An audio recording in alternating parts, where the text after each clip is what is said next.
I'm Hope Morgan. I'm the IT manager for the Risk Management Office for Emergency Management. It's okay that I'm late because I talk really fast, so hold on, take a deep breath. It's going to be exciting. I am actually here to talk about a system that we've put together over the last 3 years, and it's called SARA. It's the State Emergency Response Application. Anybody in here first responders? Nope, that means none of you can get in, so look at it now. You're not going to see it again.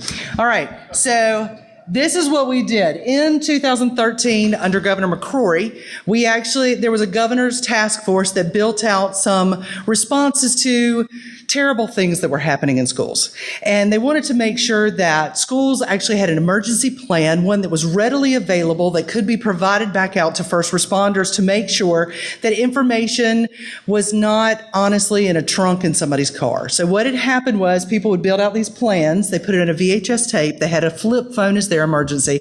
They put it in a black box and put a lock on it and put it in the back of some sheriff's car. And then 10 years later, somebody would go try to find a VHS player. And it wasn't working. So they wanted to make sure that they had this digital platform where information could be moved back and forth. And there are several pieces of this.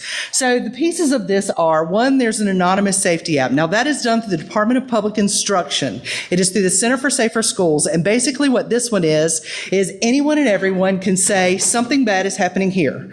And this is where you got high school kids that are making sure that if they have a friend that's in need, they're putting that information forward. You also have high school kids that don't want to be in school that day and are going to call in something stupid. So this goes to the Isaac Center, which is through the SBI. And the SBI looks through these and red flags the ones that are actual issues and sends those back to the school. So they're working directly with those school systems. And that's a very cool system, but they are two separate pieces right now. So the second thing that's going on is the shrimp plan, and there's more than shrimp. And this is just a presentation of the worst acronyms you're ever going to hear. So shrimp is one. The second one is HERMP. There's a terrible, terrible acronym. So SHRIMP stands for School Risk Management Plan. There is also a Higher Education Risk Management Plan.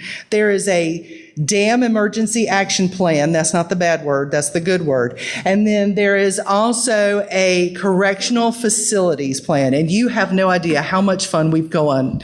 I got to get that damn plan. So those school plans feed directly into the State Emergency Response Application.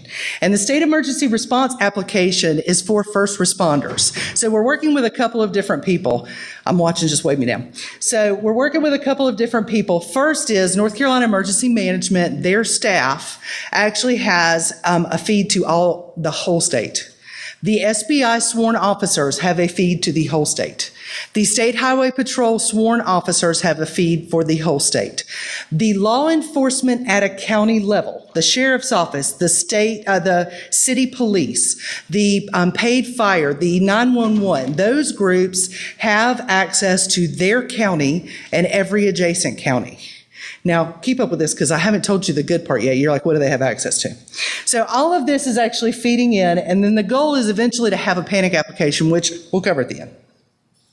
So what we're looking for here is, I've told you we have these different pieces that actually fall into the State Emergency Response Application. And here's the first one. So the School Risk Management Plan. Over the last 3 years, I have made lots and lots and lots of friends, and they all work at schools. We have approximately 2,300 floor plans for all of the public schools in the state of North Carolina. This does not include charter or private. So we are looking at every high school, every middle school, every elementary school, and every floor that they've got. We have many of the team members are actually in here that worked on this. They are getting those floor plans. This is everything from, I have a beautiful architecture CAD drawing to, I have this picture in my lobby that has a red line that shows you how to get out. And we have taken whatever they have, whatever they could give us, and we've put it in this system. Now, if it had other information, you can see there's some little dots in there. Those little dots are assets. And the assets are the ability for the school to say, I have a chemical here. This is where my Knox box is at. This is where the water cutoff is. This is where all our AED systems are. Now, you have the ability to put in this as much as you want to. And the minute you show this to a school, their eyes get this big and they go, I don't have that much time. So what makes this great is it's scalable. You can actually say, this year, I have my plan, and most of the schools actually have a plan. They just don't have it in a digital way that they can share that out with first responders really really easily. They also don't have a way to update it really easily. And what I have learned in the last 3 years is principals spend all of their time playing Chinese fire drill. They all jump off the boat and get in a different one. And it is amazing to me how many people move around. And the goal is to keep that list updated so that when that law enforcement rolls up to your building because something has happened, they're calling the right person. And that's the first goal of this system. So in the functionality, it's very TurboTax.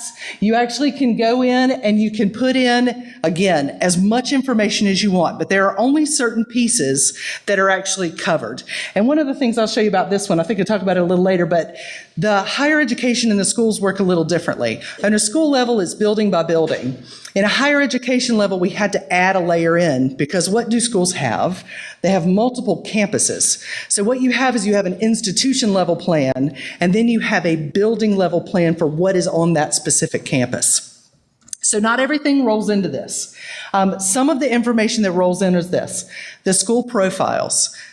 How many students are there? How many teachers are there? What are the grades? How many special needs kids do you have? Who are your SROs? Those are things that all roll into this plan. The second one is going to be points of contact. You actually can have as many points of contact as you want. You may not have one. You have to have at least 3. And the goal here is, again, when that guy's driving up on that fire truck, who's he going to call? Who is he responsible for talking to? And we want to make sure that that's the correct person. The third one is building assets. And one of the huge ones that we're working on right now that I am really, really hoping we can get in place is the cameras. So cameras have some special rules. But what we have is that asset is in there. And if you place that asset, you can actually tag in there a picture or information or a document about what's in that classroom or a camera URL. And that camera URL will pop up for all of your first responders. Now, technically, this is a nightmare because every school has their own IT system that is in control of their cameras. That's one, the technical issue. The second issue is I can't show pictures of people if it's not an emergency, which means that the school has to be responsible for saying, this is what has become an emergency, check mark, turn that on. Yes, the first responders can see it, and then it work in the system. Again, technically doable, policy is heavy. So you have to make sure that everybody's on board, everybody's in the right place. And we're currently working with DPI to get a policy on this that says, yes, this is what DPI is backing. We agree with this. If there are shortfalls, what the shortfalls are, if there are promises, if there are good things that we want to have in there, those are in there as well. So those are things that we're looking for. And then the last piece of this is basically your policies and procedures for response and recovery. So you can have as many hazards as you want. I just keep talking. There's other slides in here. You can have as many hazards as you want. You can have as few as you want. You have to have active shooter. That's the one that is legislatively required. So with active shooter, it's going to go in there and it's going to say, here is my response procedure. This is what we're doing if this occurs. And it could be as simple as we are all hiding under a desk. Or this is the door we're exiting from. These are the 4 phone calls that we're going to make. These are the people that are going to be there. One of our big goals in this was, when you are as a school making this plan, have you talked to your first responders? Because they are going to tell you, I'm going to roll up in a giant truck right here. And if you're evacuating kids out of this door, we are not going to be able to use this truck. So we're trying to make sure that all of those pieces are tied together and that people are talking to the correct people. So higher education, this is status, that's what these are. We actually currently have 15 of the 17 universities in the system. We have data for one of them, and then we sort of have data for another.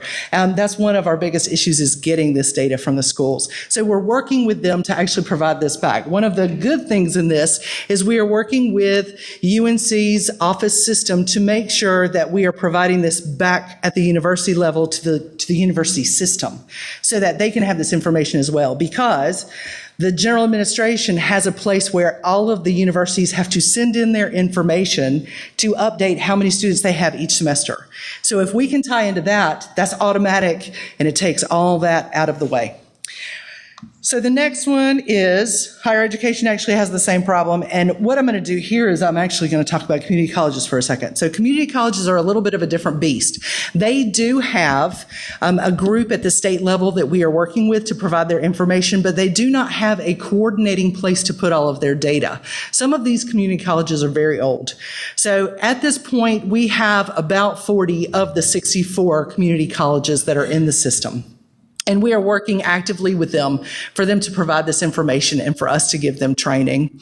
As we move through this system, that's become kind of what we're working on the hardest right now, is making sure that all the building structures are in here. So for higher education, it has the same information. However, we're going back to that campus. So we're looking at the campus information, and we're saying, I want to show this campus, here are all the buildings. Now, the reason that this is important is because you can do external. And external would be things like, I'm going to set up a perimeter here. This is our media place. This is going to be a reconciliation point. This is where they're all going to go protest. This is going to be locations where we need to make sure we have water set up if we're doing some sort of event. These are all things that you can manage. The other thing that I was really impressed with the higher education group is they were going to use this for asset management. If we know that we're getting smart boards for this building and we have a grant to do half this building, I can actually track by date when that information went into the system so that we can see how many assets we have and how we're pushing those forward. Everybody notice I breathed. Everybody breathe. All right, dams is the next one, and might be my favorite. So with dams, we have Dam EAP, which is actually a document that is required by dam safety in Department of Environmental Quality. And that document actually shows who owns that dam and what their information is that is required under dam safety for owning that facility. But what we have done is there's an inundation boundary now that shows an overtopping, yes, I think. And what the overtopping gives you is it actually gives you a time. So it tells you when water is going to get to a certain place. But not only does it tell you when that water is going to get there, it tells you how many structures are going to be in the way. And it tells you how deep that water is going to be. So now when you're doing responses and you know that this is potentially in hazard, you know who to talk to. You actually can go back to the county and say, here's your buildings that are going to be a problem. And here's how much damage it's going to cause. But not only did we do that with buildings, we also did it with roads. So the roads are in here as well. And it tells you how high the water will be on the roads because what does state have? State has LIDAR, which means I know what the elevation on the roads are. And the floodplain mapping program actually has the height of the water. So with these inundations, we have the height of the water if that dam overtops, and we can tell you which roads are in the way. So where should we put this? This should actually go into Feynman. That's one of the things we're really working on. We want to make sure that during an event, we actually can compare this to. And if you don't know what Feynman is, I'm not telling you right now. You can come find me and I'll talk to you later. So these are some of the things that we're also working on. And this is in beta right now, so it's on our staging systems, but it is one thing that we're working on. And what they have done is, for the 8 cardinal points, this shows a few more than that. We have UAVs that have flown the dams. And there's a certain number of them that we have these UAV pictures available for, and they would be available for download.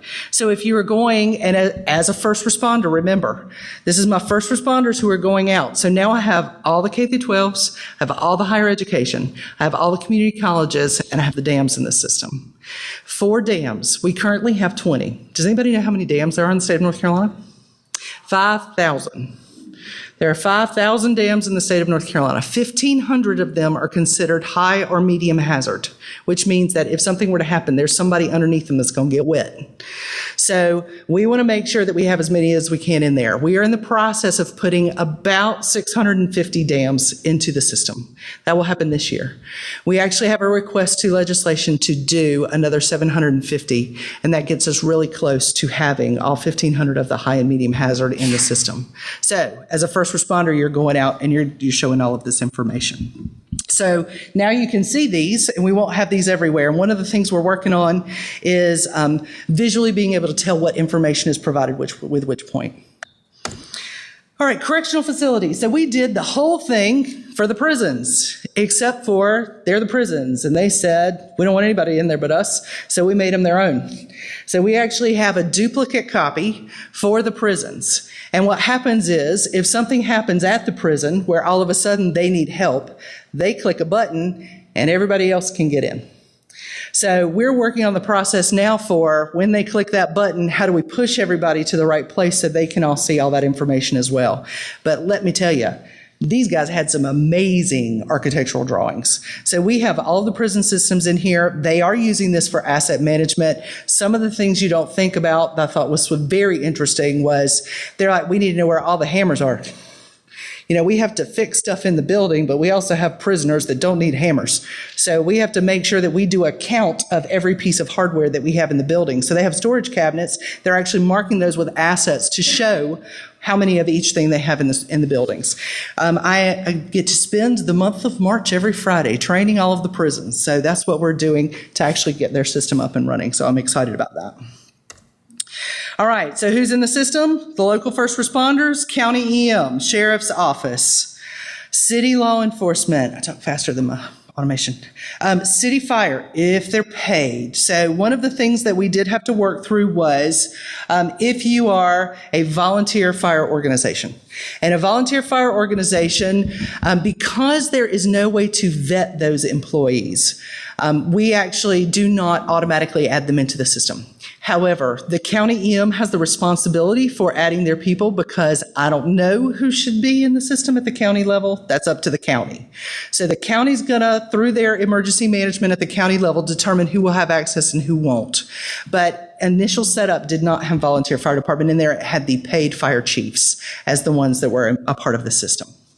And 911, of course, is a part of this. And we've worked with many of the 911 PSAPs to actually have this information side by side as they're looking through this. First responders, State Highway Patrol, SBI, that's the ones at the state level that are currently in. And then there is a SARA administration. And the administration page is very important because that's how we're giving people the ability to allow their own people in. So we want to make sure that they have access to approve their own groups. Sometimes this is not as easy as we want it to be. All right, so this is where we are.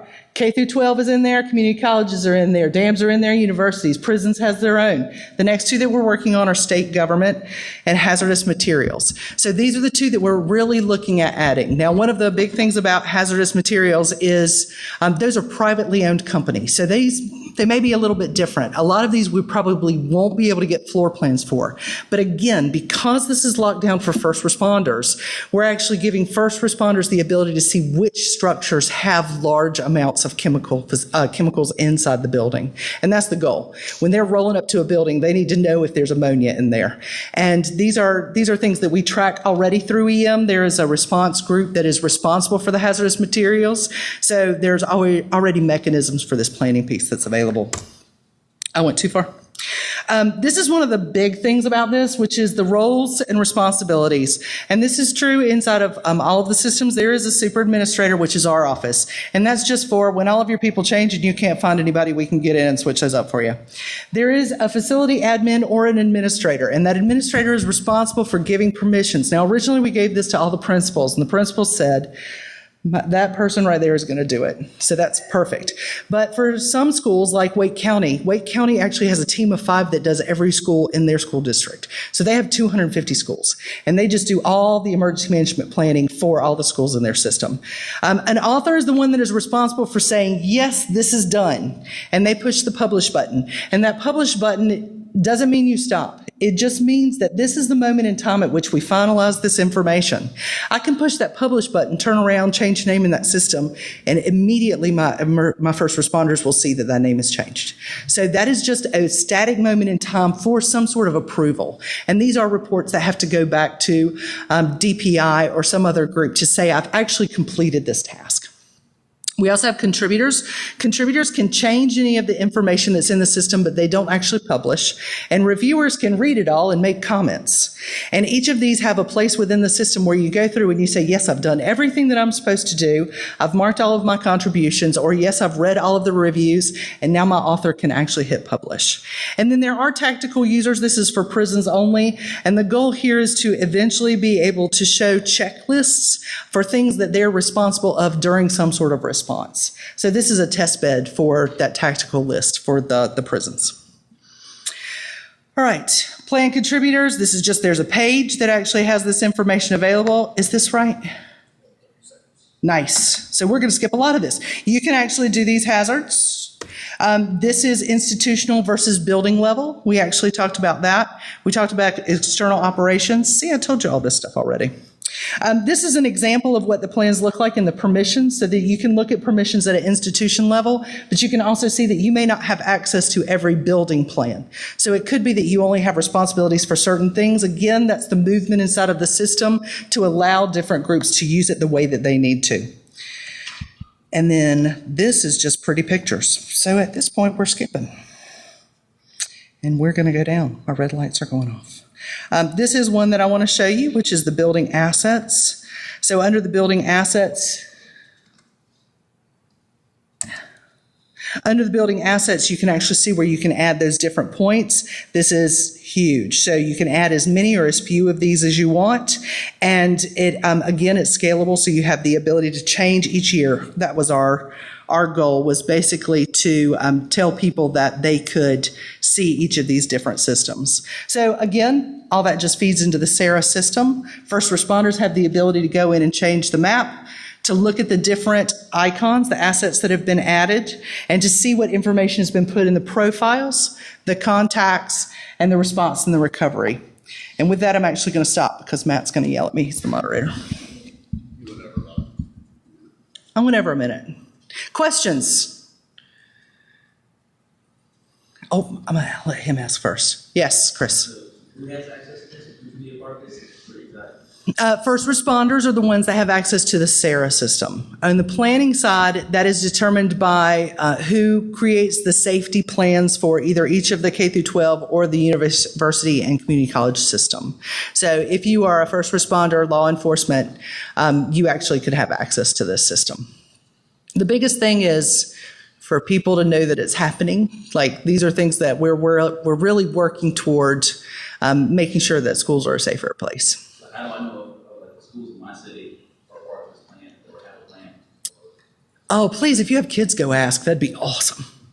Because, I mean, honestly, you can go ask your principal if they're a part of this system. You can actually talk to your county emergency management and see if they're a part of this system. And if they're not, then you point them back to me, and we'll actually get them roped in. We have talked to all of the counties at least once. We have approximately 50 of the counties in the system right now. So we're about halfway there. And we're working toward, it is a little difficult for them because just like any organization, there is no static way that their hierarchy is set up. So sometimes the sheriff's office is in charge, sometimes the emergency management is in charge, sometimes law enforcement at a city level talks to the county, sometimes they don't.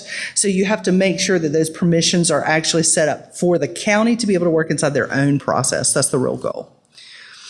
You had a question? Oh, yes. Has the system ever been tested in like a real world? Tested. Interestingly enough, yes. I got a call at about 5:45 one morning that said, I need this county to have access. We think something's happening at this school. So they did not have access. We set them up some generic users for that moment in time. We actually got them in the system. They had a first response. It ended up the air conditioning actually blew something. It was. I'm not supposed to say that. But it did get, in that case, it did get tested. And we have done that a couple ways. Now, there's twofold processes for this. One is, this is the system and this is how it functions. The second piece of that is, what is the process for first responders to understand that something is occurring and they need to go in here? So that's the second piece that we're working on now through emergency management. And that's part of the goal of the potential panic alarm. And the panic alarm would have the ability to do notifications. So that's the next step. There was a requirements document that actually went out to the General Assembly last year. We're just waiting to hear what's going to happen with that. Yes, sir. Does this also have emergency action plans? So the emergency higher education. The emergency action plans are actually the plans. Okay. So they have.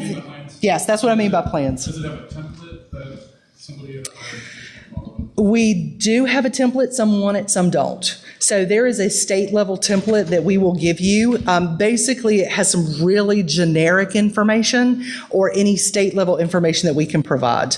But if you already have a plan, which a lot of university or higher education do have, then we can just incorporate that into the right places in the plan. More questions, or we got to quit now? There's another session. Thank you guys for forgiving me for being late.